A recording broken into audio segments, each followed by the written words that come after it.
ჩინეთი შეერთებული შტატების მიერ დასანქცირებულ რუსულ ტანკერებს პორტებში შესვლას უგრძალავს უმსხვილესმა საპორტო კომპანია შენდუნ პორტ გრუპმა ეგრეთ წოდებული რუსული ჩრდილოვანი ფლოტის გემებს პორტებში შესვლასთან ერთად ტვირთის დაცლა და მომსახურების მიღება აუგრძელა. საუბარია ჩინეთის 4 უმსხვილეს პორტზე, რომლებიც სანქცირებული ნავთობის იმპორტისთვის მთავარი ტერმინალების ფუნქციას ასრულებენ. გადაწყვეტილების მიზეზი ჩინურ საპორტო კომპანიას არ დაუკონკრეტებია, თუმცა დასავლური მედია წერს, რომ ოფიციალურ პეკინს შეერთებული შტატების მხრიდან მოსაოდნელი დამატებითი სანქციები აღელვებს.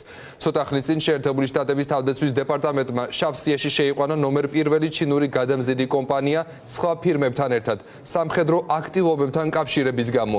უახლოეს მომავალში კი რუსული ნავთობის გადამზიდი ტანკერების წინააღმდეგ ბაიდენის ადმინისტრაცია დამატებითი სანქციების შემოღებასაც აპირებს.